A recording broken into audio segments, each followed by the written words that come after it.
Well, all right, here we are again tonight, folks. I'm sitting here by myself in the old Lakeside studio, but got my partner in crime on the phone. He's Bluetoothed in on me doing some storm work over in Savannah, Georgia. Done been to Florida. You there? You got me over there? Yeah. All yeah. Right, good deal.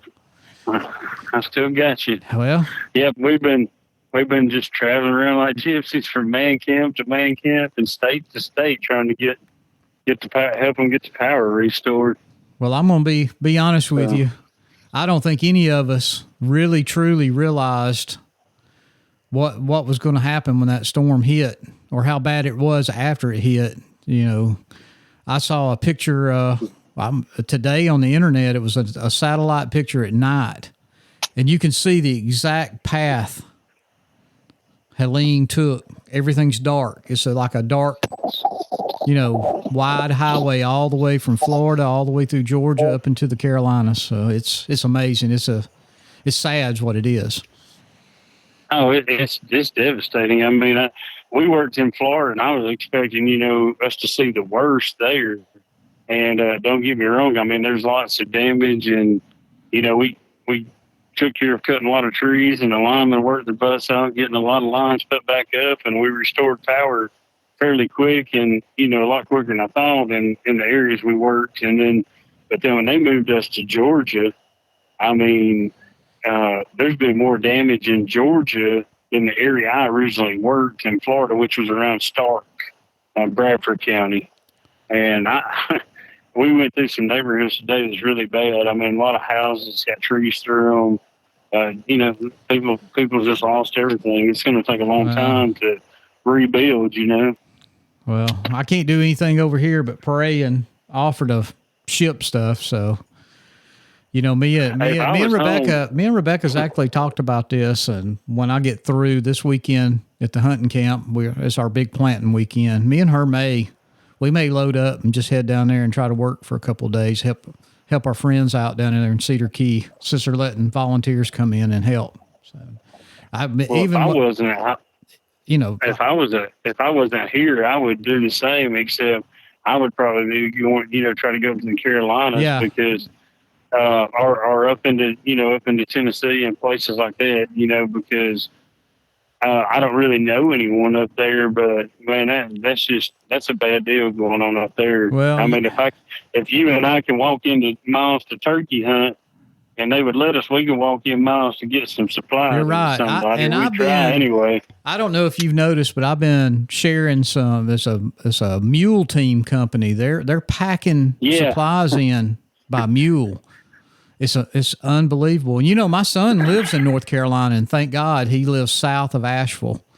And he told me, he said everything was good where he was, but where he did live, he lived up in the mountains. And he said he's been trying to get a hold of one of his old neighbors when they first moved up there, and he hadn't been able to get a hold of anybody. Of course, the power's out and cell service is down. It washed everything away. It's crazy. Yeah. But... yeah, cell service has been crazy for me. I mean, I'm really surprised that I've got a signal, a good enough signal for me and you to even try to do this, because it's weird. 1 minute it'll say 5G, and you can open, take iMessages and emails and that sort of thing, but you can't make a phone call. But then it'll be over on LTE, and you can maybe get a text message or open an email, but you can't make a phone call. It's been really weird, but I mean, there's just that kind of damage, Oh yeah.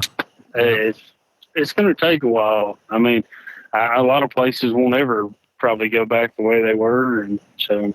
Oh no, there's places just washed away. It'll be a whole new town, or little city, or houses up, where the houses were, whatever. It's sad, really sad, yeah.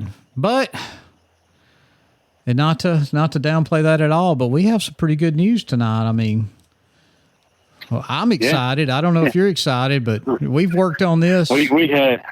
This has been in the planning stages probably really since last February when I made my first contact with it. Well, let's just go ahead and say it. It's Lauran, whatever, Ellis, actually, her maiden name was Strickland. I hope that gives everybody a hint. That would be Cuz Strickland's daughter. She is the queen. I'm going to say goddess, because we'll go into this in a few minutes, how much she's helped out on the trouble we were having. But we have set up, and we went over to West Point, Mississippi. When was that, Dustin? About a week. It was last Tuesday. Tuesday was a week. And we sat down with Lauran, and we wanted to talk to her and get her perspective on her and her dad's podcast, Fistful of Dirt. She dreamed it up, and they even did a little pilot episode. You'll get to hear all that talk, and or everybody will. You've already heard it. Just you'll get to hear it again. I hope. Maybe you'll get to where you can hear a podcast when I get this thing uploaded next week. But anyway, we rode over there and sat down. Where did we actually record? We were in the Camo Cave. We were in the Camo Cave. I mean, we got, I'd say we got better than a nickel tour. We got to see it all up there where her office is, where her dad's his office is. We saw, we were in his office. Well, yeah. But we sat in their studio, and actually recorded off their equipment. So it was it was exciting, and what a great guest, but also a great host. I mean, she had so sweet waters, and very sweet lady. She is a true Southern sweet belle. Yes. That's the only way I know how to explain her. You can tell she was raised right. Yeah, and I'm going to tell you, when and me and you didn't get to text a whole lot because you're working and the cell service is bad. But I got back, I usually go to the office and I put these podcasts together, and, so I can get it published. But I was having so much trouble, and I think it was just their equipment our equipment didn't like the way their equipment recorded. And I'll be honest with you, I was sick, and I even texted you and told you I didn't know if it was going to happen, and I sent her an email or a message. I messaged her and told her what was happening, and she said, "Get me those files back." Well, she's a master when it comes to this kind of stuff. She's been doing it her whole life, so it took. Oh my God, it took. I started at work, wasn't working out. I got home. We were trying to upload. You couldn't just email the file, because she let me know that when you email a file like that, it compresses it so much, it just distorts everything. So we had to go through, or we was trying to go through a file sharing service, and then the files were so big it would lock it down, and we couldn't get the files transferred over. I could get one file but not another, and then we ended up using Dropbox, and I could only get 2 files loaded overnight. That's how big these files were. And the next morning I was locked out because I'd reached my 2 gig limit. And so I texted her when I got to work and told her what had happened. She said she would grab those off and delete them, and as soon as they were gone, for me to set the other one up. And I'm telling you, by lunchtime, I got a text, said, "Hey, it's done. It's back in Dropbox. Download it, try it, and let me know." And hallelujah, man, I got it. And when I hit the old upload button, or whatever I do to drag that file over and get it to upload to our hosting site where we put it all together, man, it started going, and I could tell. I knew. I mean, I just knew. That's why I couldn't even wait. I had to text you and tell I believe it's going to work. And it did. Hey, when you text me that, I mean, I was already so tired. We've been hammering them long days out, and I was just like, I was depressed. I was like, oh man, we this was so much fun. It was just a perfect sit down. I mean, couldn't ask for it to go any better. I mean, it was like we were sitting on the front porch just telling stories. It was our own. You remember hunting the country when they would sit outside and on the porch and do their talks afterwards? That's what that reminded me of. It's just me, you, and her, and we just sit down and had a conversation. Happy belated birthday, Lauran. Yes. Happy birthday. So I think it's a great podcast. So I don't know about you, but I'm ready just to get into it. What do you think? You got anything else before we just switch over there? No, just once again, I'd like to say thank you to her for the hospitality and for helping us make this happen by being offering to come on the show and for helping us with those files. I mean, oh my God. Without her helping with that, we're not savvy enough. We would have never recovered from that. I've only got one thing. But it gave us an excuse to go back to West Point. Oh, wait. Yeah, well, I think we're going to do it. I think we'll do it again. I hope she'll have us back. Maybe get her old man to sit down with us. I don't know. You never can tell. I will tell you this. I will say this. We haven't got an email about being pro staff yet. That's, Well, now that could really lift me up during this storm work. Y'all hearing that over there, Mossy Oak? That could help a storm worker out if you could just put us on as pro staff. Hey, well, you think about it. You and I were in Mississippi doing this podcast with her. We recorded. What was it? About 2 hours over there. Yeah. So about 2 hours. So we made that trip, done the podcast, come back.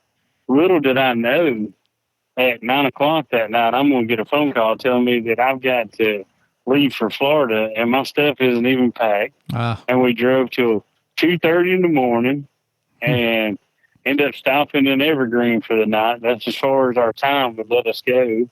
And of course, I called our old buddy, the turkey man, up and got to eat breakfast. Yeah, I'm jealous. Breakfast. I'm telling you, I'm jealous. I'm very jealous about that.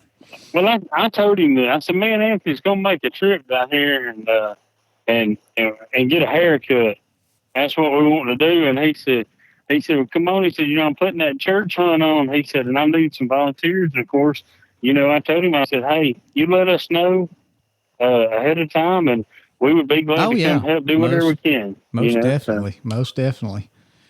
Well, all right. Well, I don't know about you, but without further ado, I say we get on into it with our talk with Lauran Ellis of the Fistful of Dirt podcast. We just go hot. We're hot. Mm-hmm. So we're here. We're actually today traveling our first out of Coleman County podcast. We're here with, who is it? Lauran. And I'll answer to all of it. So just whatever you feel comfortable with, go for it. This is the queen of podcast producing for Mossy Oak, which we're going to get in a little bit later. But we wanted to sit down and have a conversation with you today. It seems like your dad gets all the attention, and I know who's the brains behind this operation. I love him getting all the attention. Well, he deserves all that attention. I've noticed, though, over the past few podcasts, it seems like you guys communicate more. You talk back and forth, where it was more, you were a whisper in the background. When he's got a guest, I get in the back seat. Like, I don't want to hijack any of that. But when he's doing those solo ones, I'm just his sidekick. I'm just there to kind of keep things flowing. Well, we're in the real camo cave. Yeah. Welcome. We'll have to get some pictures before we leave. Nobody will believe it, just two old rednecks from Alabama. Yeah. It's not as nice as y'all set up. Went from the Lakeview studio. Yeah, now it's Lakeview. He named it Lakeview. I just called it the kitchen table forever, and it was going to be the shed studio since that's what it started out as, an old shed. It was bad.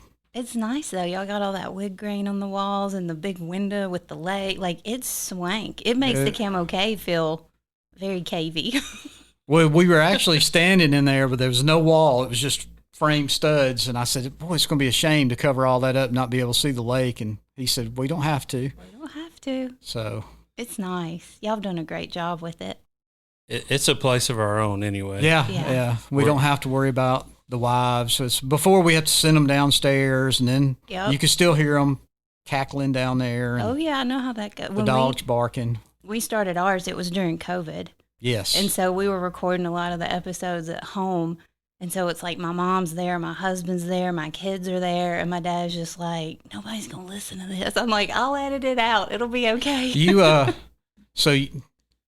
Tell us about that. We'll get back into a little more of your bio and stuff, but you dreamed up the podcast, right? I mean, it was kind of your idea to make a podcast. Was it because of COVID and everybody sitting at home, or was you already thinking about it? I was a podcast enthusiast for years. I got into true crime podcasts, Bigfoot podcasts, UFO, like you name it.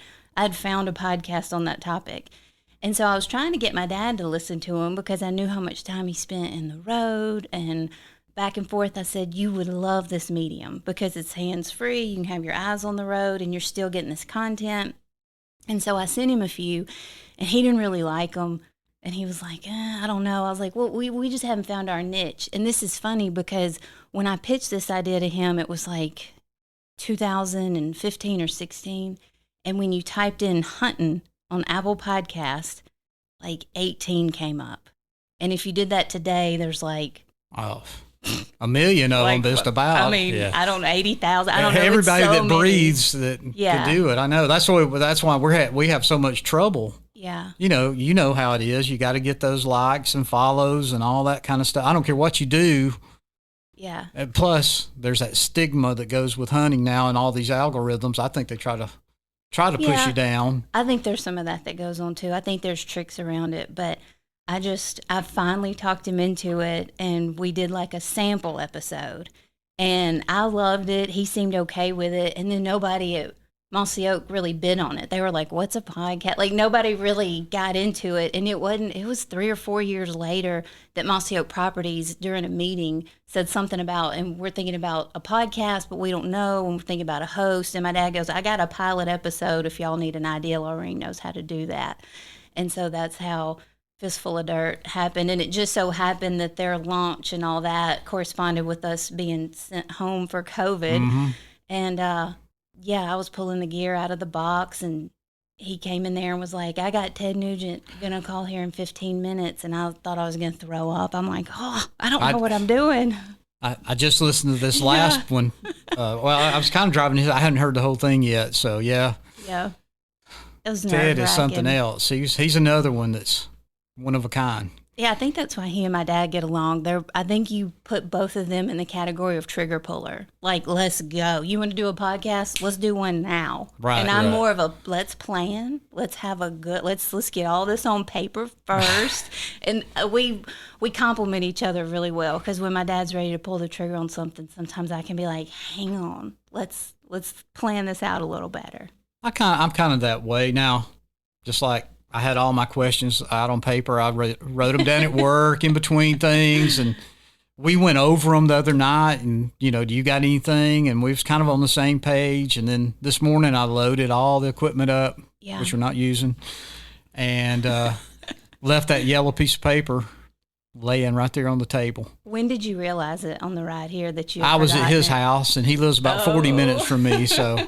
That's okay. Or I was on the way to his house. Most of everything was pretty general. So, well, we had plenty of time though. I mean, you had the GPS on deliverance mode or something. I mean, we come. This thing started out having us here at 9:30. Yep. And then it's 10 o'clock before we get here. Now we ran through construction. We ran through cousins, marrying cousins and brothers. I don't know what all was going on through the backwoods of Alabama and part of Mississippi. We did see 3 or 4 gobblers on the way over there. We we're always looking out for the turkeys. So. I bet I know the route y'all came. When my husband and I, we were just dating, we were going to go to this world-renowned haunted house that was in this specific part of Alabama, and I think we stopped at like 12 places that weren't the haunted house that we thought we're here, and they're like, no, it's up the road. Have you ever been to Winfield, Alabama? Where's that close to? It's kind of over by Fayette. Probably. I've probably driven through There's nothing close to anything over there. So. There's like several little haunted areas over there. Attractions. Yeah, there's a crybaby holler and a bunch of stuff over there. It's I love that pretty kind interesting. of stuff. Alabama's full of. That's where Lee Haven well, was. When me and my wife were actually dating, which for the second time, actually, me and her I met her when she was in high school. Like I said, I'm 4 years older than her. I took her to her senior prom. Mm-hmm. We were engaged. She joined the military and left me for 26 years. Oh, wow. So, but she did meet Ted Nugent while she was in Alaska. So he came up there. He walked in the bar and just put on, he'll just walk in, bring his guitar. And that's fantastic. Anyway, while we were dating, we went down to Pensacola to the lighthouse. Uh-huh. And we met with the Texas ghost hunters, and we went on a ghost hunting tour with them. Oh, fun. So that's right up my alley. I had my little recorder, and I had my camera that did IR, and yeah, we're down in the basement. It's over. Uh-huh. I turned everything off, and that's when we all heard a voice. I mean, everybody in there heard the voice. Even the guy with the Texas ghost hunters people. I hope you had your recorder on. Like distinguishable, like you heard very distinguishable. I don't know. Get out. No, well, go home. It was just like you heard somebody just talk about it, and everybody says, "Did you hear that?" Of course, me and my wife, we like to kind of hang back. Mm-hmm. That way, we feel like we can see things other people don't do. We're standing in the window. We're about halfway up the lighthouse, so those windows are thick. Mm-hmm. You can stand in them. And we thought we were the last ones. We was going to follow up. Yeah. And we stepped out, and there was a grandma. She had to be in her mid-70s. I cannot even repeat what she called us on this podcast, but it was very ugly. Did you scare her? Oh, scared her to death. No. She thought we were ghost jumping out on her. So, yeah. We're all into the ghost. Of course, I hit you up almost every year. I love the ghost podcast, which I hope you guys do again. With this coming on, the Halloween. My wheels are spinning. If you have any ideas, let me know. I have some ideas, but I don't know. I don't know if you can put it together that quick. I feel like I've run the gamut. We've had people send their stories in, and then we've dug up some hunting-related stories, and I'm like, I don't know what else to do. I'm scared. I don't want to scare people out of the woods. No, but what about have people, and maybe that would be too hard to do because a lot of people don't like to talk like I do, but actually record their stories and. Oh, that would be cool. We did that with the when do turkeys gobble the best? Yeah. Yep. That was the first time. And that was kind of a production nightmare because I did that all wrong. I had the calls coming into my office phone, and then our IT department couldn't get me those audio files. So then I was having to put a microphone next to my voicemail on speakerphone, and it was just a big headache. But I love getting to hear people's voices. I thought that, like, different regional accents and stuff. Right.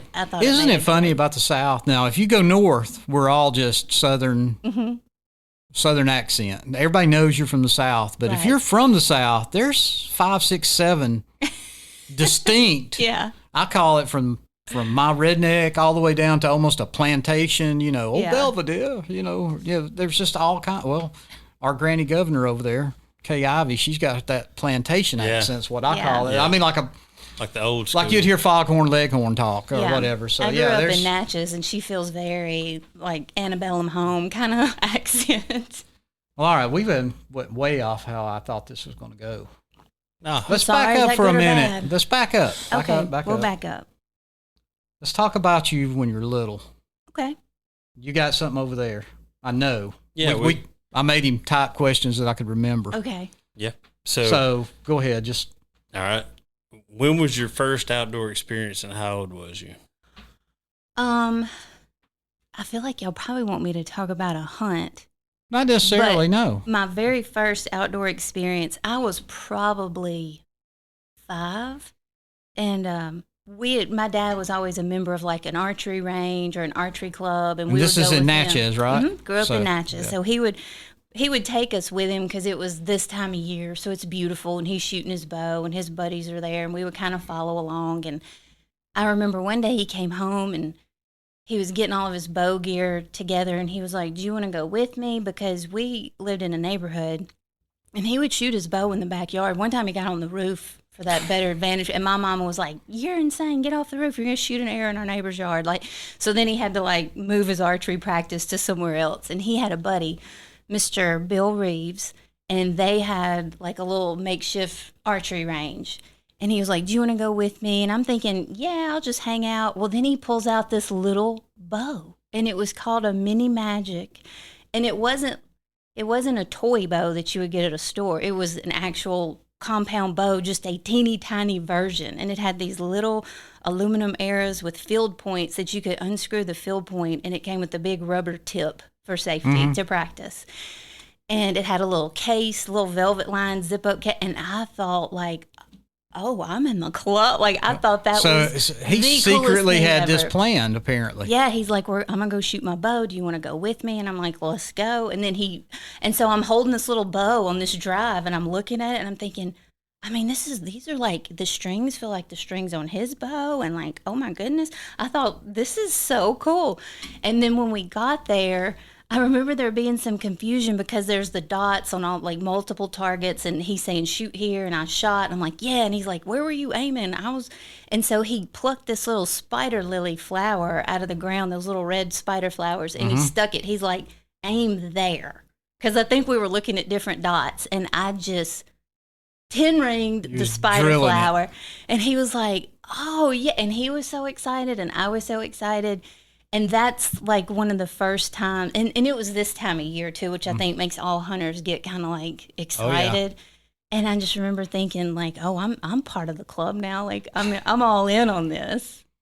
So, and it wasn't even a hunt. You did go on a hunt? Yeah, well, not with my bow. Side story. I ended up getting in trouble, and my bow got taken away. I had a big sister, and we got it. And when I say big sister, she's like 6.5 years older than me. And so that's a big difference when you're little kids.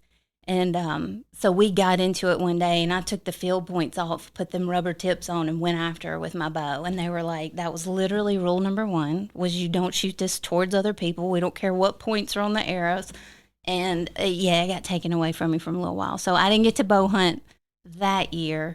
But we did deer hunt. And when I say we went on these deer hunts and turkey hunts, I was so little, I was just tagging along. It's like the podcast now. I'm just a tag along. I'm a sidekick. And I was much older. I was probably 13, 14 when I took my first deer. And then I was 15 when I took my first turkey. But I've been doing it since forever. Well, is your sister, I mean, is she into hunting as well? She was my dad's little sports. She was so good. He actually coached her softball team to a world championship. They played a team from Japan. Like, it was a big deal when she was little. And so she was always doing softball, and she did tennis, and she played basketball. And so he was so doing sports stuff with her. And then I was so not athletic. I did ballet and gymnastics and like all the dance stuff. Not coordinated, did not want to do sports. And so we had a lot more free time that when he would do hunting stuff, I'm like, I don't have a ball game, let's go. He called me his little Ted Nugent because I was always like, let's go. I was ready to go to the woods. You didn't have to overthink that. You was just jump in and go. Yeah, it was fun. It was the only thing that we had that was kind of just ours. Like, you know how little girls can go with their moms and you can go shopping and you like, there's tons of girl stuff to bond over. And when you're a girl with the dad, there's just not, I didn't have the sports thing. We didn't want to watch we would watch the Braves on TV together, but for the most part, he had his shows out. There just wasn't a lot of common ground, and we found that in the woods. I wish everybody could find that with their daddies. I'm much like you. I was that lucky. Of course, I was the oldest, so guess what? I was the first one that was big enough to go hunt. So I got. That's special. He would come through. My dad was a coal miner, and he worked 3 to 11. So he'd get home after we went to bed, but he got plenty of sleep. We'd be fixing breakfast or whatever, and he'd slip by me. He'd go, "Don't get in the car today with your brothers." That meant we were going crappie fishing or we were going squirrel hunting or something like that. I just got excited thinking, I'm going to miss school. Yeah. Well, there was one day that he set me, the first time he ever set me out by a tree by myself. I was scared to death. I wouldn't have. It is scary. I couldn't have been. It was dark. You know, we was just still hunting squirrels. And he set me under, I'm sure, what was going to be this super duper tree. And then he said, I'll be right over here. And I couldn't have been more than 8 or 9. And I don't know, I got scared to death and I started, Come get Well, me. anyway, we didn't stay long. It was probably about 9 o'clock. We were out of the way. He said, I should carry you by school right now and just check you in. I said, oh, don't do that. Oh, no. But yeah, that's the way it was with that. And actually, probably, I don't remember him doing that with my other brothers. So I don't know. He may have, but I don't remember He's it. like, So. I'm not going to do that again. Well, he did that one time. We went crappie fishing, and it was cold. It was March. We had an old flat bottom boat. It was at Gunnersville, big wide open. And he said, first time you say you're cold and want to leave, we're not coming back ever again. I stayed in that boat. I was cold, but I would not say I was cold. He'd go, you ready to go? He was ready to go. He was cold. Yeah. No. End of the day, he said, I can't believe I froze to death. Oh. I said, I was never going to say I was cold. So Makes you tough. yeah. Oh, yeah. We need more tough guys. Nowadays, for sure. Yeah, we do. He's 82 now, so he don't do much. We got him a shooting house. We didn't have deer growing up, so there's no deer hunting, no turkeys. Mm-hmm. He's got turkeys in the same yard that I grew up in now, and me and my brother turkey hunt over there. But we fixed him a shooting house and plant him a green field, and he goes out and misses deer. Or shoot somewhere we have to go track them forever. Every one of them. Last year, Muy Grande, that's the biggest buck I've ever seen in my life. And apparently he got shot at. I don't know what he did. I took off the whole day work. I tracked that thing till my brother got off work, and we couldn't find it.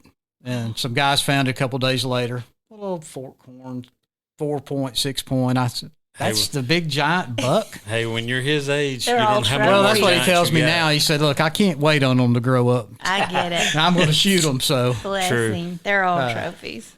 I love that. Yeah. You sound Well, like. I'm just going. We're going through your childhood. I mean, Oh, well, I'm which was a sorry. long Well, time I mean, ago. we had a kind of a common bonding thing going there for a second.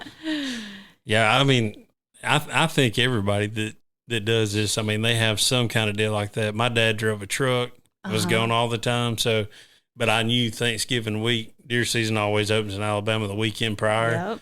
So I knew we were going to leave Friday, Mm-hmm.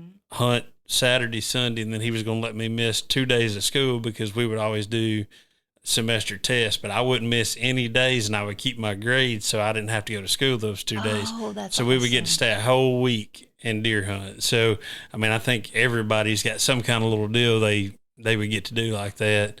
I try to do that with my son, but he tells me about every 2 years, hey, I want to go hunting with you. He's more into, he's in nursing school right now to be a nurse practitioner, and so he's way too busy for me. Yeah. Little girl though, I made her go yesterday and drag green fields and while we were planting. So that's perfect. Yeah, and she does. She likes to go a couple times a year. I wish it was every weekend, but it's not. And I wish we could get her to go turkey hunt with us. We're going to try this year, but she talks so much and she can't be still. So we're going to have to do something. She's a handful. Yeah, you'd have to put her in a blind and gag her or something. I don't know.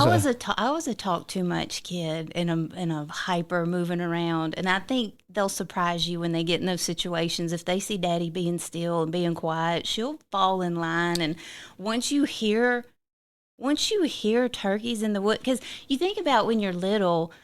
Even if you grew up in a neighborhood, like you'd see deer on the Natchez Trace or wherever. And so deer weren't such a mystical, weird thing because you'd seen them. I'd never seen a turkey that wasn't on a video my dad had at the house or something. So when you're seeing them and you're hearing them in the woods and you're like, wait a minute, my daddy made that sound. And now that bird's coming and it's listening. That is the wildest, coolest. It's hard to explain to people that haven't done it. But as a little kid, I got still. I was breathing through my eyeballs by the time those turkeys came in. And I was like, when are we going back? Yeah. Isn't that, I think that's what causes the addiction. Absolutely. When you hear that turkey, not just gobble, but gobble, it's something you did or somebody with you, go, it's interactive. That thing's talking to me. Even just when you get into it with a hen, like, oh, yeah. Oh, the hens, I love when they get mad. That's the thing. They're almost more aggressive. Yes. Yeah. Yes. I love it. You guys had a great hunt this past spring. I guess I assume it was this past spring. I don't know when past spring. We have one of those noisy hens on that hunt yes. too. That's maybe my favorite. I've been editing for 20 years, and I told my dad, I was like, that may be the best wild hen yapping footage we've ever gotten. She just would not stop. But it was perfect because that Longbeard was just as calm. He's like, that's my girl. Yep. I'm used to her. Didn't pay any attention to us. And we were like, if we can just get her to walk him within range, it's done. We didn't have to do much. I was like, there was no tube call. There was no yelping. Like, we were just kicked back. I was like, this was all about my dad having the perfect blind. I was going to say, man, that was almost a cave in itself, the way he had that thing built. Was perfect. Nobody knew we were in the world. And it was funny because after the hunt, I went back in there to get our chairs and all of our stuff, and he turned the camera around, and I was like, where did I go? And then here my head pops out, and I'm carrying the chairs. I'm like, Pop, you knocked it out of the park with that blind. He's had a little experience building blinds over the years, so. A little bit of experience with that. Not his first rodeo. So growing up around your dad and everything, how was it like having, all these guests and stuff coming around the house and these and the outdoor? Yeah, they would spend the night at that kind of thing. You guys were like the Motel 6. Before we moved to West Point, which wasn't until right before I started junior high. So for most of my elementary childhood, we turned our front room at our house into just a guest room, and there were bunk beds, and then my dad had an office and a fax machine, office-y stuff. This was 30, 40 years ago, so you had to have a phone and a desktop computer and all this kind of stuff.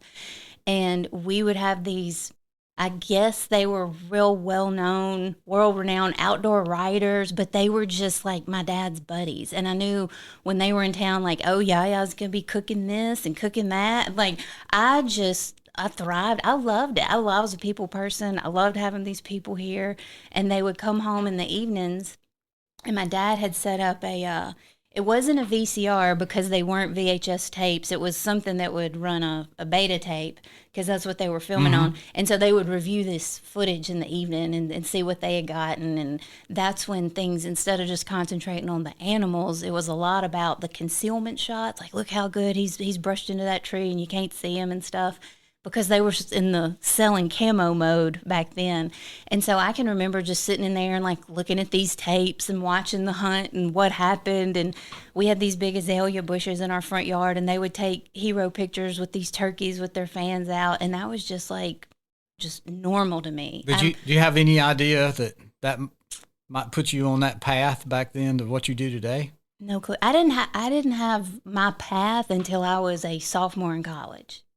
Oh, you was like every college student then. You changed your mind 2 or 3 times. I started at a totally different college on an art scholarship. What? You didn't go to Mississippi State in the beginning? No, I went to Mississippi University for women for 1 year on an art scholarship. And so you're an artist. And I told my mom and dad, I was like, I don't like this school, and I don't know what I'm going to do with an art major. And they were like, good, because we didn't know what you were going to do with that either.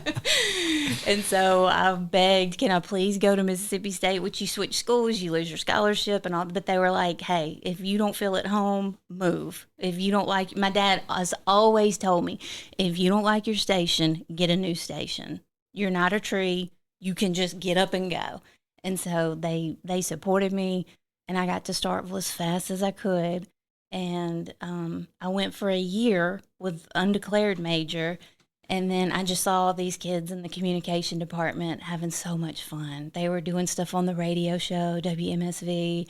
They were at the ball games getting to film stuff and edit stuff and do all this stuff. And I'm like, I should be doing that. But I was too shy to get in front of the camera. So then I just made my focus, like, what can I do behind the camera? How can I just, set things up and get it running for the people that don't mind being on camera? And here you are today.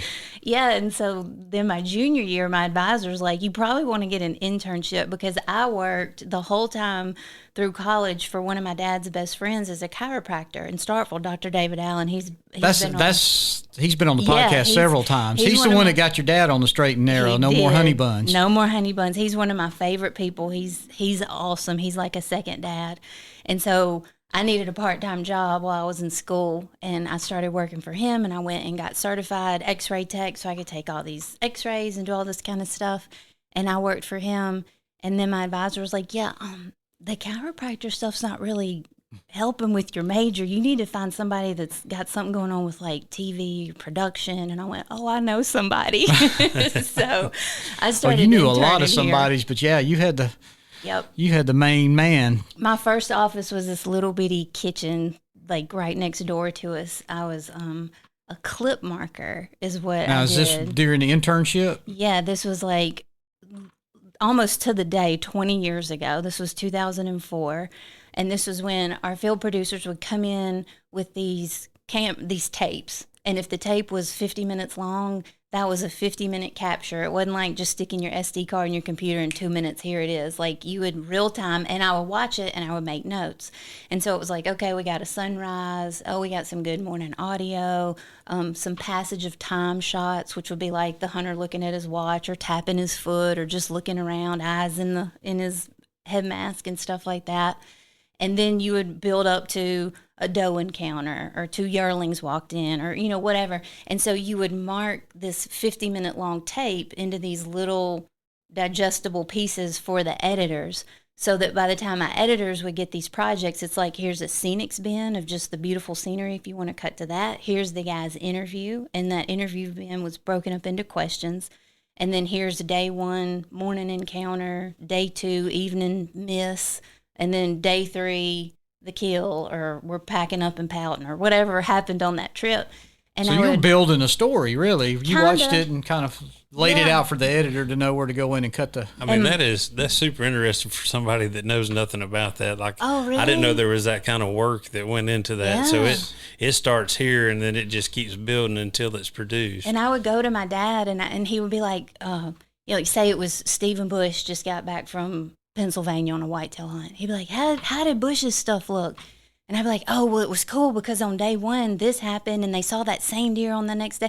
And I would just be so into that story. He's like, you're really good at finding the story. And sometimes the story was not the deer he killed. Sometimes the story was this guy saved up for like 3 years to be able to afford to go on this hunt, and he took this person with him, and he was like, you get it. Like, you're really good at telling stories. Do you want to edit? And I'm like, no, I'm not an editor. I'm just the clip marker, and he just kind of eased me into it. My first project was Eyes Front 3. That's our Predator DVD, and it's just like total carnage, coyotes and bobcats and Gary Robertson in Texas just laying them out. And I think it, like hindsight, I thought, I am so important. This is a DVD project. Like, they are trusting me. Hindsight, I'm like, nobody wanted to do that. That was a lot of work. That was so much work, because I'm talking, there would be 20 or 30 flash hunts to make up that whole DVD. So it was a lot of editing, a lot of organization you had to do. And I'm like, yeah, nobody wanted to do that. But at the time, I was like, I'm so special. It definitely kept you busy. Yeah, it did. I guess that's a good project to cut your teeth on. It was. And then after Eyes Front, they put me on Mossy Oak Classics, which was just taking those original 1993, 94 footage from the original Hunt in the Countries, and then American Hunter and Step Outside, and like all these different titles that we had going. You would just take the best of the best and then kind of repackage them with new interviews. Like, this was Cuz 10 years ago, so now he's giving updates, and it was a cool concept. I know there's a lot of other shows now that have done their versions of classics, and they're all good. I'm a super fan of nostalgic old stuff. I love it. But that was the show I cut my teeth on. And then after classics, they're like, okay, you got the storytelling down. We're putting you on Hunt in the Country, which was our flagship show. That's it. Yep. And that was my baby for like a decade. So you did it all. I mean, you did all the editing. Just the editing, yeah. The field guys would bring in the tapes, and it was kind of a hectic pace to keep there for a little while, because our field producers would be in the woods. It's hunting season, and then when they would come back, it was like, we got to start cranking out episodes, and we didn't have a padding. Like, it wasn't like we filmed 2 seasons out, so you got some wiggle room. It was like, here are 7 tapes on my desk, and that needs to be at the Outdoor Channel in 2 or 3 weeks. And sometimes our guys would that was real time content. It was as real time as it got back then. Yeah, it was intense. How much you got the videotape or whatever it is? 7 tapes, 7 hours. 7 hours that you condense down into what? 22:30. 22 minutes and 30 seconds, and you subtract from a 30-minute episode because you've got 2 sponsor roles, your open, your close, and then for like Hunting the Country, we would have a segment with like Bushnell or Remington or somebody, and they do like a little product thing. And so, but it was essentially 22 minutes, 30 seconds, 4 out of segments. 7 hours. Yeah, that's how do you choose the best? Oh, and now, apparently you chose. And there's a terrible term. I shouldn't even say this. There's an awful term that these guys, they work so hard, and they're in this place for a week working, and they're getting this, and there'll be something that they spend a lot of time on, like, oh yeah, this guy was cooking this and it was whatever, or we shot our bows and he was tweaking and tuning and da da da da da, and like that whole thing just gets cut, and you call it in TV, they say it's killing your puppies because you just leave all that on the cutting room floor. And I'm like, I'm so sorry. And the camera guys would get a little defensive sometimes, like, I'll put a lot of time into that. And you're like, I'm sorry, it didn't really, I just ran out of room. Unless you get a 2-part episode, if your stuff's that good. All that stuff you showed us out there, that is condensed stuff. That's tape. Not, there's no such, no big tape of all 7 hours to do this There's anymore. raw foot. Now, a lot of these labeled beta cape cases, those are the ones that went to the outdoor channel. So those are the ones that are in their final form. They have the commercials trafficked in them, the sponsor rolls, the slate and tone and bars at the front, and all this information that the outdoor channel needs. And you would send them that tape, and then their quality control would watch it.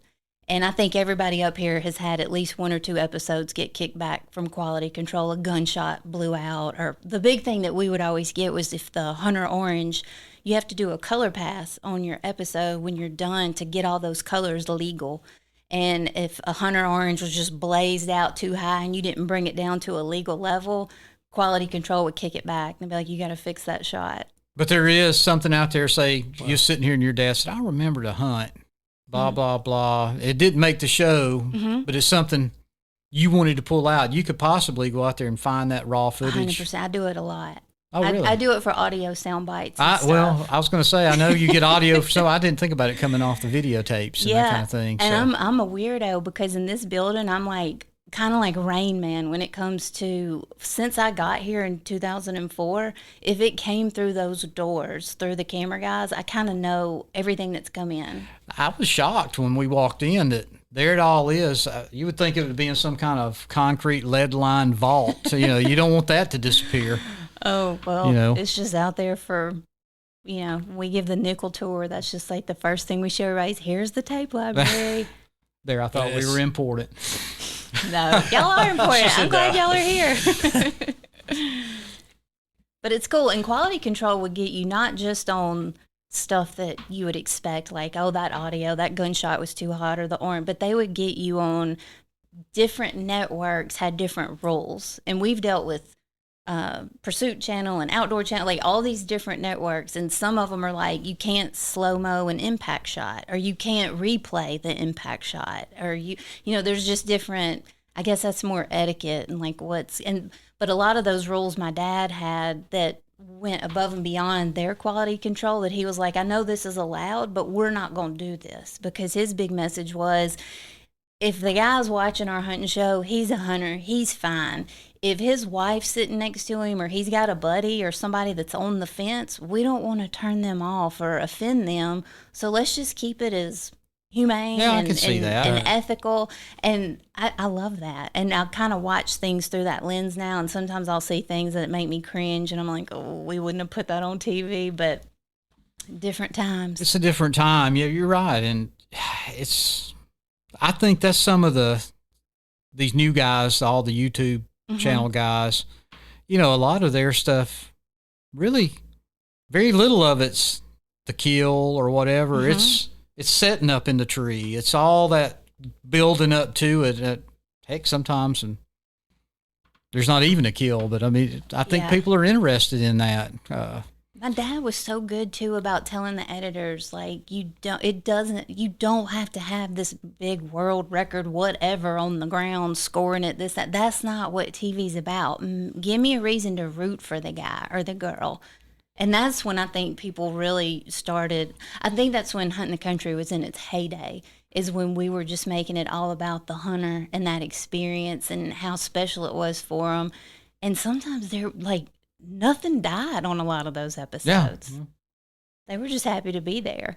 Well, the name of the show's Hunting the Country. It's not killing the country. So that's right. No, but it sounds like a lot of my hunts. Yeah. We could be stars on that. I make memories, but sometimes I've killed the tree. It happens. Them trees. Oh, more than turkeys. You know. Yeah, I'm known for it. He's killed trees in many states turkey hunting. Oh, goodness. And I'm going to kill some more. Dustin? Just nerves? You need to.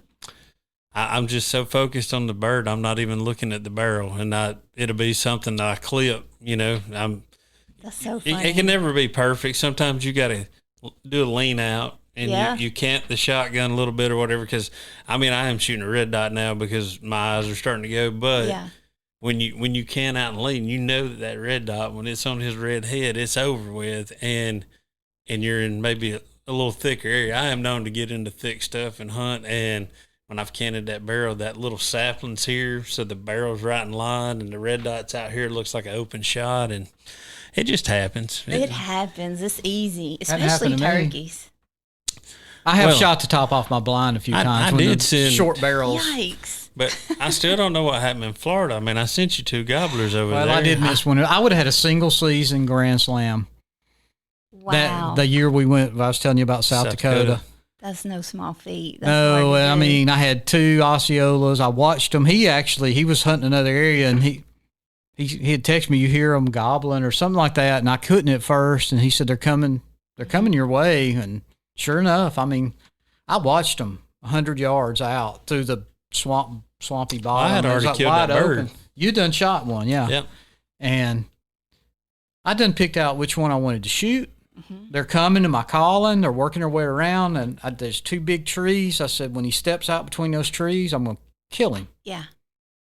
He stepped out. I shot. They both ran off. They didn't cut a feather. I still don't know what happened. To this day, it wasn't a gun. I've killed too many with that gun. So I think what happened was I got the gun up, but I don't think I was really looking it through down the barrel. Yeah. I think I was just watching them. Yeah. And I shot and completely missed. And that was my hunt. As long as I'm missing, I'm seeing birds. That's all I know. Yeah, I'm getting to work a bird. I'm happy. Yeah, but I could have said I had a single season. Oh, yeah. I could have died a happy man. Well, I've been buying them Jack Link's jerky. I'm trying to make sure he can do a 24-hour slam again or whatever he did last year. That was amazing to do that in 24 hours or whatever. That's crazy. Yeah, I guess I need some Jack Link's money. We actually did a 14-hour marathon. Me and him in a blind together all day, 14 hours hunting turkeys. Never got out, except for the turkey he shot. And that was at 1 o'clock. At 1 o'clock in the day, we stopped and got us little donuts and little. We had Publix up, the deli section. We had some little sandwiches. But we were sitting on the most uncomfortable stools you could ever sit on. I tried to belly crawl up on one. Yeah. That was way out across there, which my ninja skills apparently failed me in my older age, but. The guy on the 4-wheeler didn't help with that. Well, yeah, the guy on the 4-wheeler pulled up. The fence line on the other property. I think that's what got Anthony. I was watching through binoculars trying to. So he's up next, and another one, we did call one up, and he's sitting just like we are here. Uh-huh. And the turkey's out there, 25 yards maybe? Maybe. I had to lean back. Yeah. So he could get his gun across my chest and shoot out my window. You do whatever it takes for you, bud. You gotta do that. He killed a turkey. I got a few pics. I didn't get to film it. I was laying down at the time. That's when gun across my chest. And we were that little short youth model. He was really having. That barrel. You better get it out the window. Or I'm gonna get powder burnt. I don't have enough barrel to get out the window.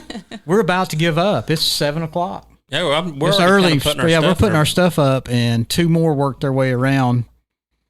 And he's going to video me, and I've got it somewhere, but you'll blink, you'll miss. Anyway, he goes, or I said, just let me know when you're ready.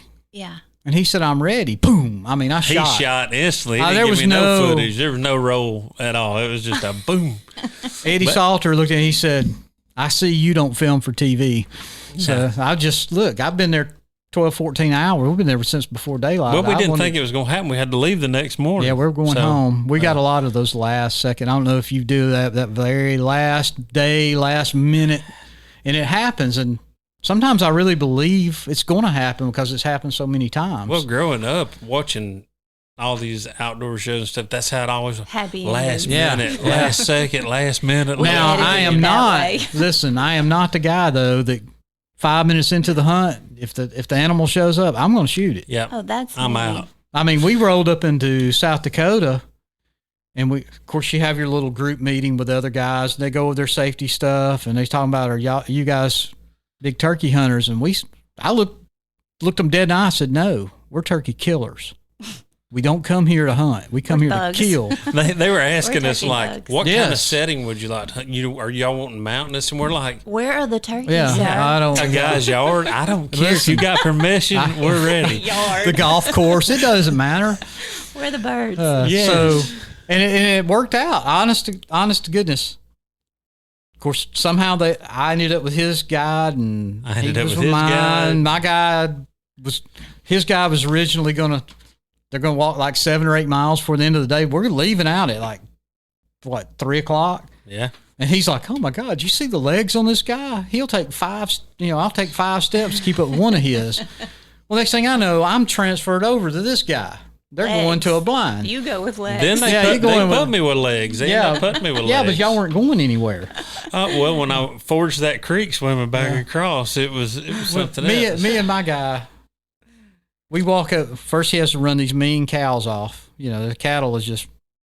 And we walk up on the little rise, and we're looking across to the Black Hills. I don't know if you've been up in there, but it's beautiful. It's beautiful. And he goes, I haven't hunted here but twice this whole season, and we're in late May or mid-May because I'm not hunting in the snow, not for turkeys. That's why I turkey hunt.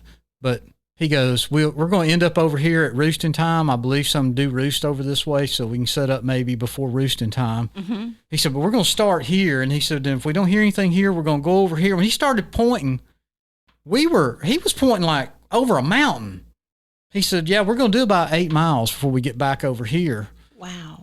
And I'm like, oh my God, I'm under my breath cussing him. He's over here in a blind. And I'm going to do all this walking. Meanwhile, he's with legs. We go...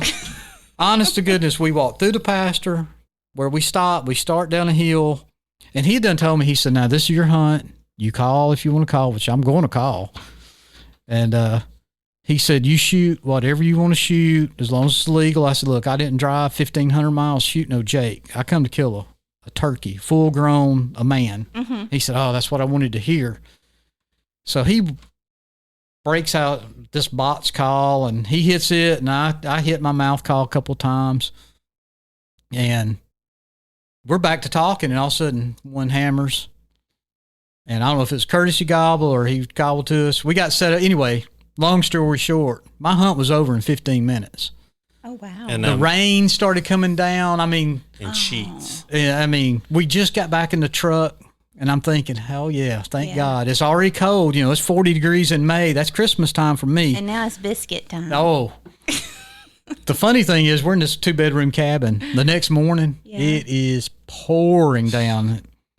I'm up. I'm a early riser. I like drink my coffee, watch the weather, see the news. I've done watched the Golden Girls the night before. So I go in there, and I've turned the light on, and he's off on his end. He goes, is it still raining? I said, pouring.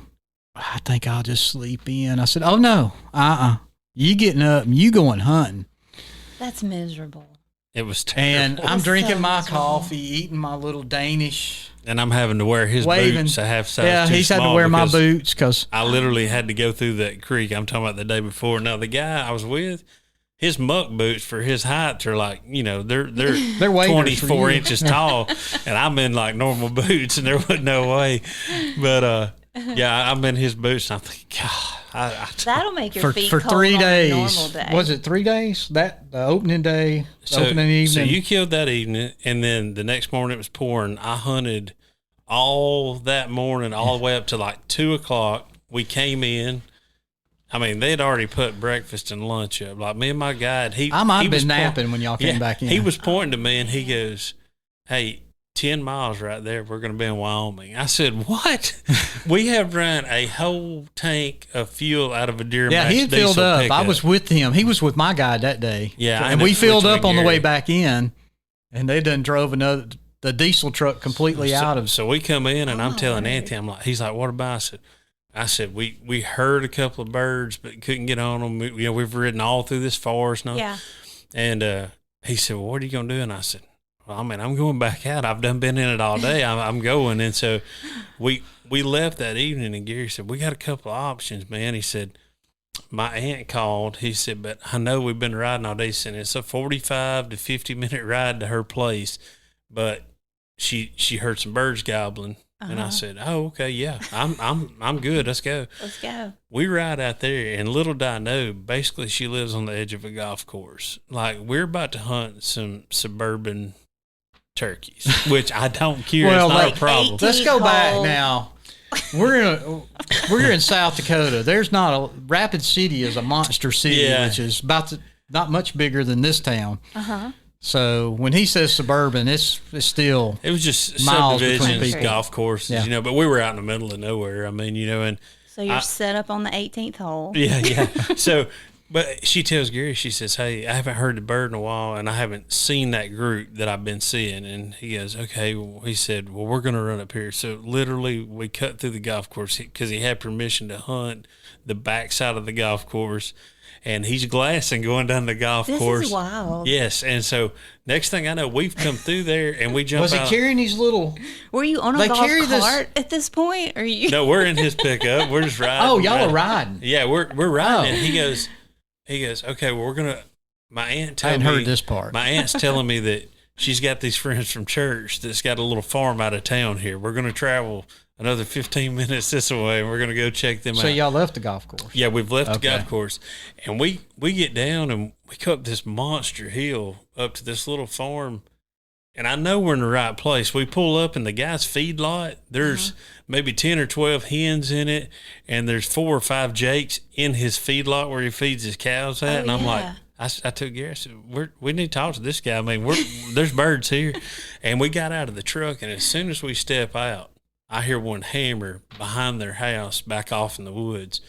And I told Gary, I said, "You're going to have to talk sweet to this lady. Like, if she's going to give us permission, like, I'm ready. Let's go get him." And he said, "Well, I'm going to go talk." He said, "You just get your stuff together. I'm going to make this happen."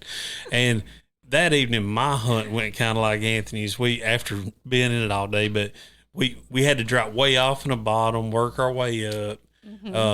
Gary stayed behind me, and he said, "Hey, you call too, and we'll just sound like more hens up here." He said, "I'm going to drop back below you and start calling." And, of course, I've got the birds in front of me, and I've got the only tree that's there. And in front of you? Yeah. And it's a miracle. The only tree in South Dakota. And we don't know if the bird's going to go left or right, of course. Yeah. And wouldn't you know it, he goes right, and I'm a right-handed shooter, so I've got to make this.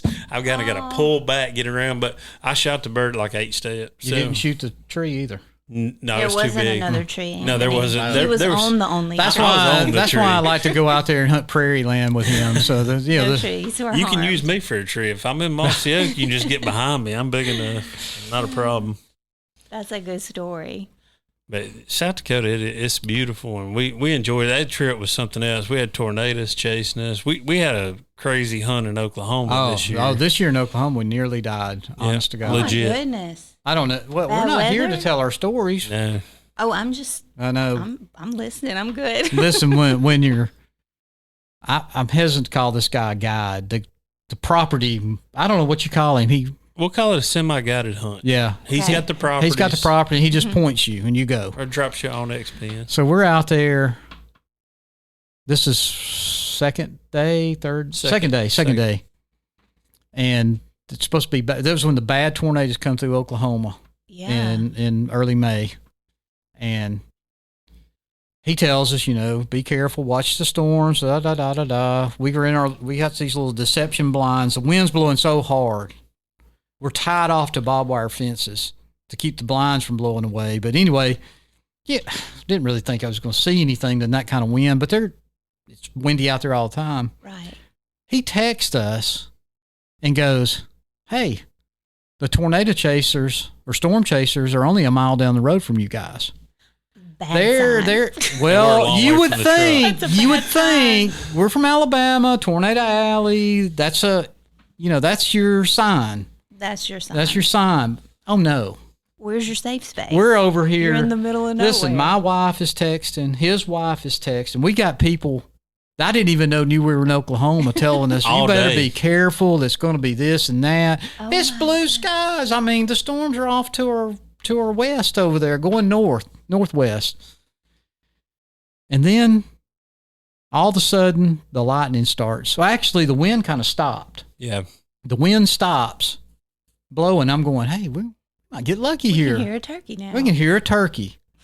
And then the lightning starts. I mean, it is popping. There's a tower where they're drilling an oil well. It's hitting it. It's pop everywhere. It hit the ground out in front of us. Calm before the storm. Yes, and it was lightning. And then we get like I've never seen. We get storm warnings when they out there. And same way in Kansas. We was in a tornado in Kansas. I don't know what it is us in tornadoes. And we were hunting.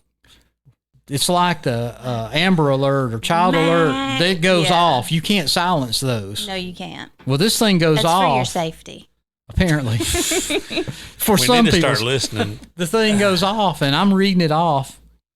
And it's, severe thunderstorm, tornado, blah, blah, blah, blah, blah. Then I get to where it's going, and it said, where it's telling us to take shelter, we're a half a mile from anything. We're out in a pasture. The truck's way back up the road.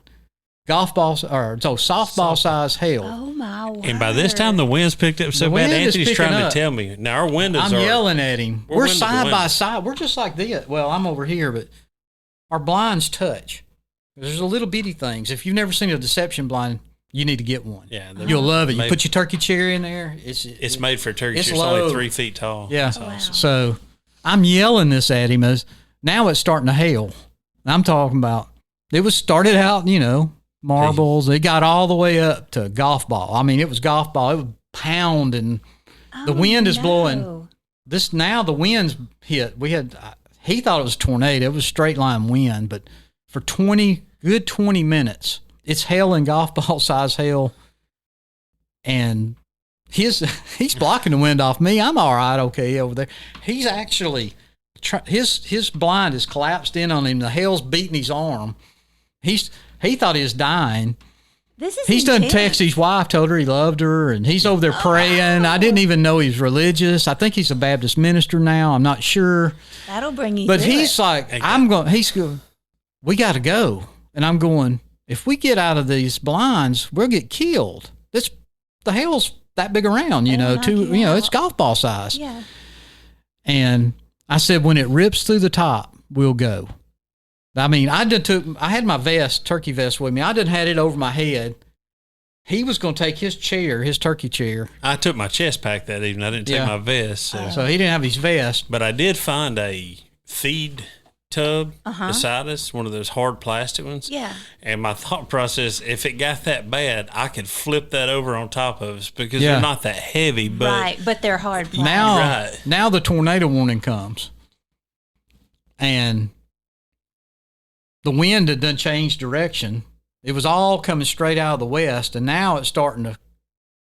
I did think it was a tornado, and it actually did sit down about, I don't know, less than a quarter mile past us. The tornado set down on the ground, killed a bunch of people. Killed 5 people. Yeah, 5 people in that town. Same storm we was in. The same storm we were sitting in. Y'all. And it's over. When it's over, it's over.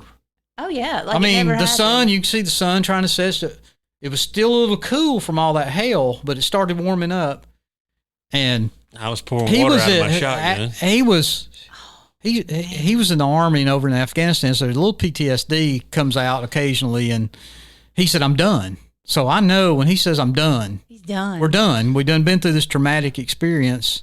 More for him I really never thought was going to die till the very end, but It's because I had the wind blowing. he was over there. I was fighting for well, my life. You were having a different experience. So we walk out, and somehow the turkey decoys, how they didn't blow away, I don't know, but they were spinning like a helicopter out there at one time.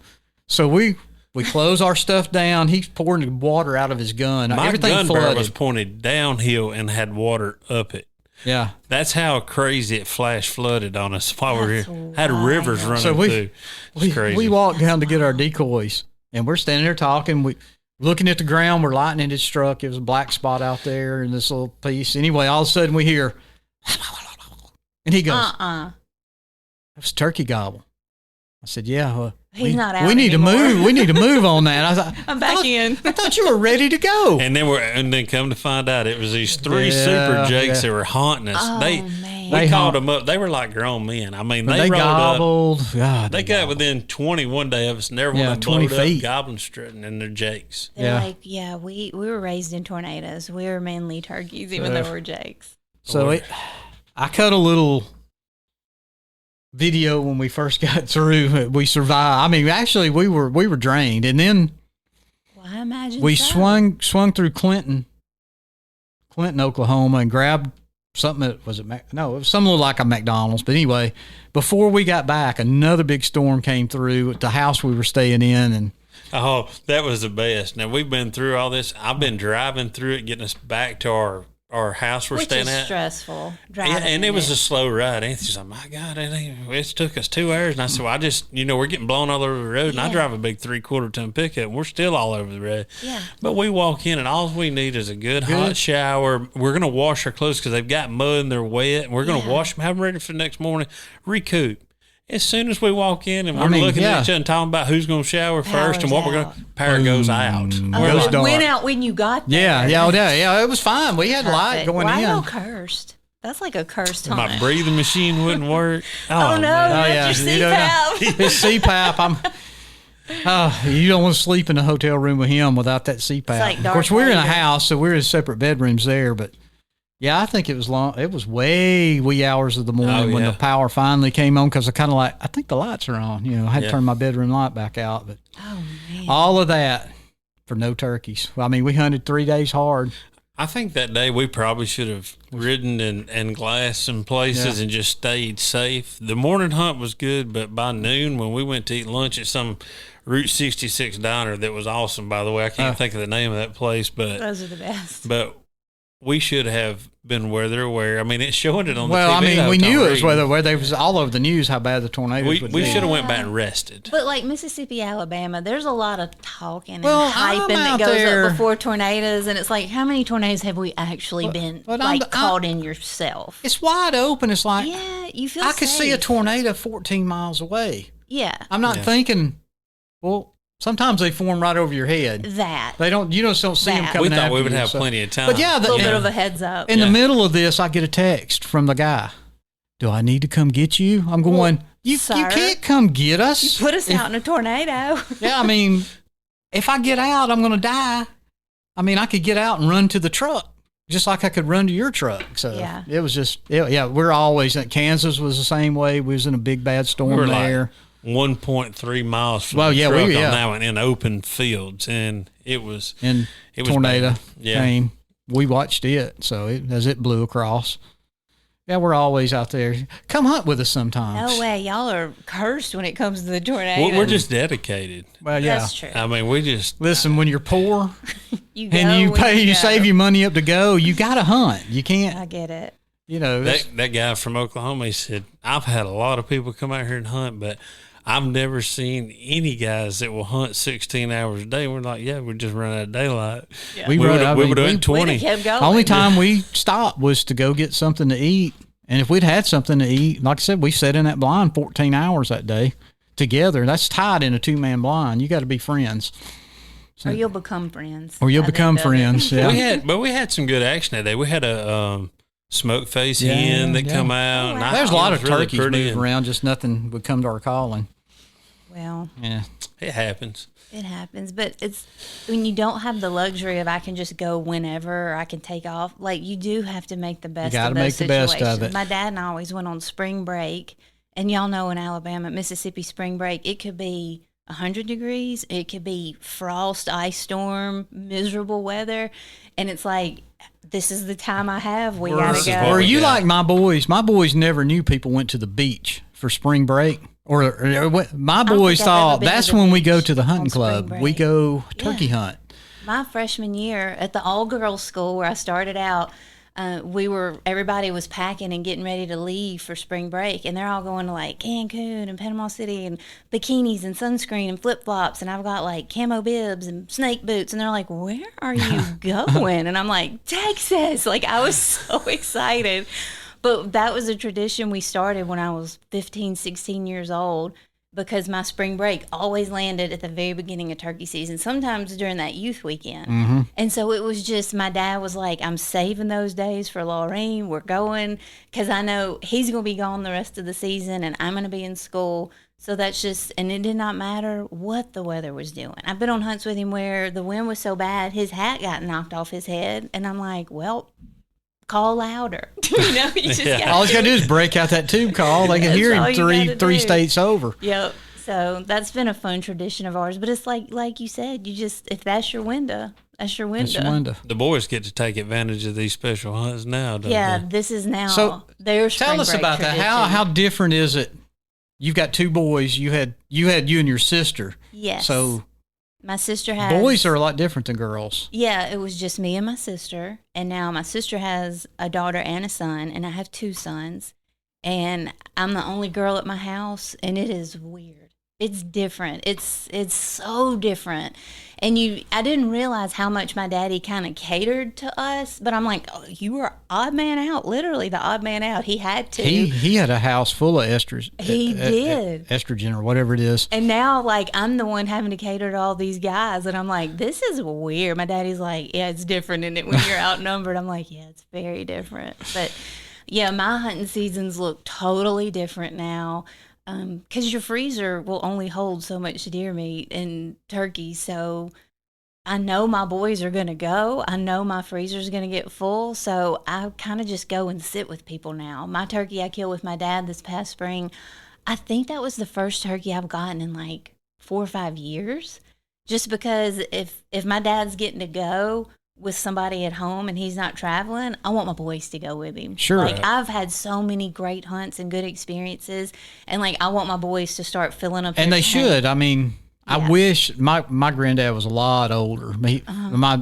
So I was like 11 when he passed away. So I never got to. He was a big bird hunter, but I never got to do any of that kind of stuff. So yeah, they should take every second. Plus, he's a walking encyclopedia of hunting knowledge. I mean, I don't know if they'll appreciate it. Or one day they will, but I mean, it's such a gift, and that's part of the reason why. Like, when you're getting married and you're settling down, like, one of my like hard rules was I gotta be close to my mom and daddy. Like, period. I don't care who gets jobs and moves and this and that. I don't want to raise my babies unless I'm talking up the road from my mom and daddy, not just a drive away, but my kids can get on their bicycle and go. And I think that was like the best mama parenting decision of all the decisions I've had to make. I think that was the best one I made. So what are you going to do when Cranky says, "Hey, Mom, I'm moving to Missouri"? You know what? Both of mine have little adventurous spirits. And there's this quote I talk about all the time, that the two things you have to give your kids are roots and wings. And like, the roots has been fun and I love it and they've got it. And I think we knocked it out of the park.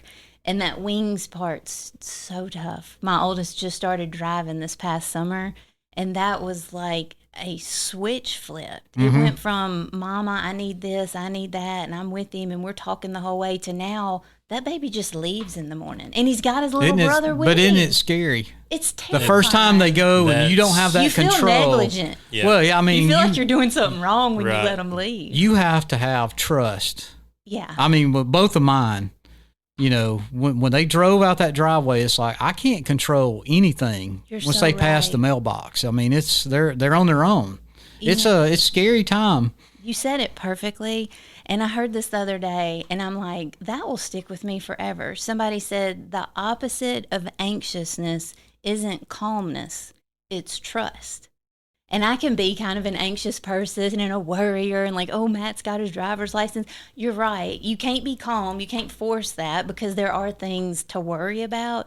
You just have to trust. Like, hey, God's got this. You've done all the training and driving and, driver's ed and all this kind of stuff. And you've given him all the guidance you can give him. You just got to let it go and let them do their thing. And that's tough. And it is tough. My youngest son, he lives in North Carolina. Uh-huh. He moved over there. That's beautiful. It is. How would I know? I don't get invited over much. He called on the way over here when I had twinge of cell service to let me know he was about to change jobs. But my oldest one, I own a heating and air conditioning company. Uh-huh. And my oldest one, about, 6-7 years ago, he decided, he might want to work with us. So I'm hoping one day he'll just take the thing over. He could have it tomorrow if I had it my way. I'm a big fan of working for your dad. So, I didn't. I did not think about 10 that. 10 out of 10. I don't know though. I think sometimes I'm a lot harder on him than I am some of my own guys because I know I can get away with it with him. Oh yeah, I think that's important. But he's turned out. He should if he had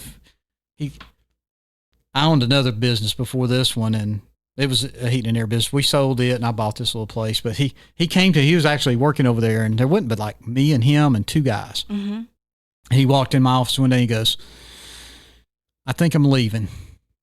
I said, okay, why? And he said, I'm not cut out to work outside. Oh, no. Well, if you're in the heating and air conditioning business, you're outside. A lot. I didn't realize that when I got into it, but you're in the cold, you're cold, and in the hot of summer, you're hot because everybody's broke either way, and you're on the roof working on it. And I looked at him and I said, well, I own the place, and I don't get to stay here all the time. Mm-hmm. And there's not enough room for me and you both in here to sit all the time. So, I guess you need to go do whatever you're going to do. And he's gone about, 10 years, I guess. Mm-hmm. And he decided he was going to come back. He's doing really well. He's still got a ways to go, but I hope he can run it. If I can get him out of I put him in a truck. I wanted him kind of like what you did starting in the clip room. You got to start. Oh, yeah. I said, you're going to be in the truck. You're going to see how it's put in, how it's done. You're going to hand tools to the guys. Now he's all the way, he runs his own service truck now. And I'm hoping in the next year or two, I can move him in the office and show him he'll find out I don't do a whole lot, but at least what I do. And then maybe I can just I'm already only 4 days a week. So now that's why Mondays work good for me. Okay. That's why I said I don't work on Mondays most of the time. But maybe I can go to 3 days a week or whatever and let him handle it.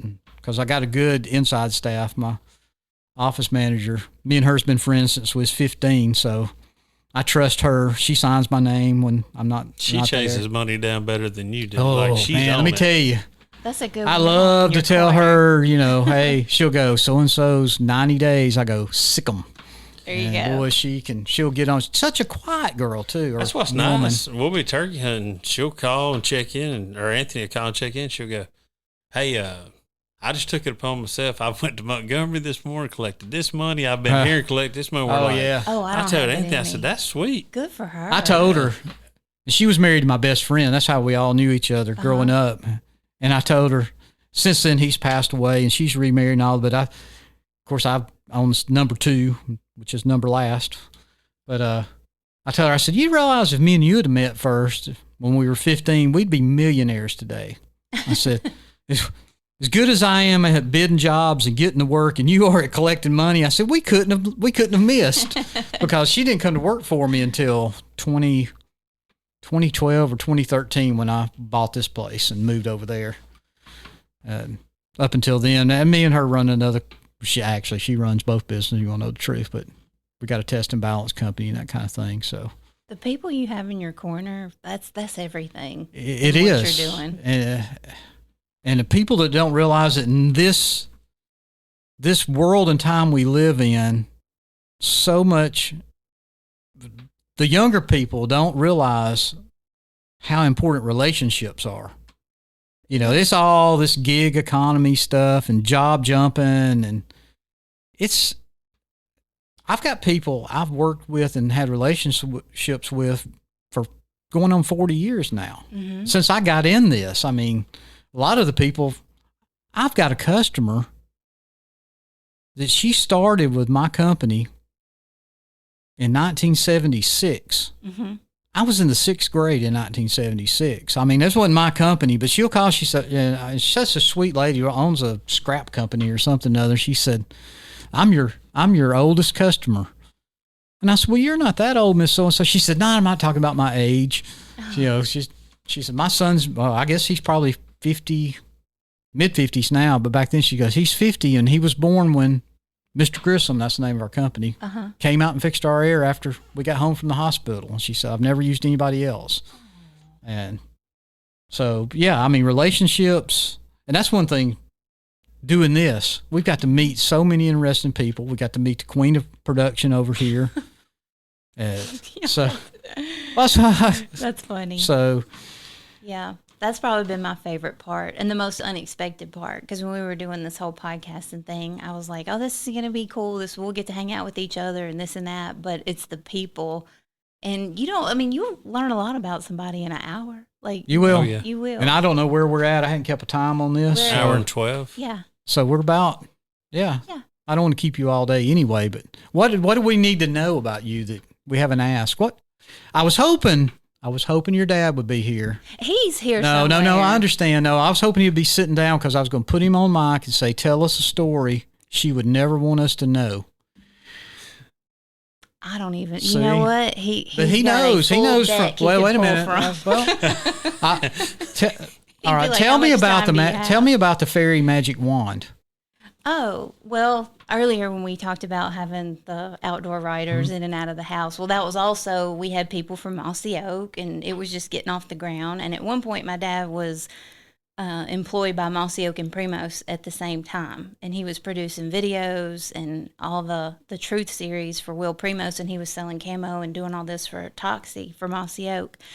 And we had Will Primos and his cousin, Jimmy Primos, and I'm assuming this was for something related to the Truth, and they were staying at our house, and I was in a dress-up fairy leftover dance recital outfit that had belonged to my sister, and I had this long acrylic glitter wand. It was filled with water and glitter, so you turn it upside down, and that glitter would shoot to the top. It was blue. I love this thing, and I was just carrying it around, just living my life, and I don't know what it was possession, obviously. I don't know what possessed me to go up to Jimmy Primos, and I was like, do you want me to, I don't know what I said. I don't know if I told him I was going to put a spell on him or do something for good luck or whatever, but I just popped him on the head and popped him harder than I thought I did.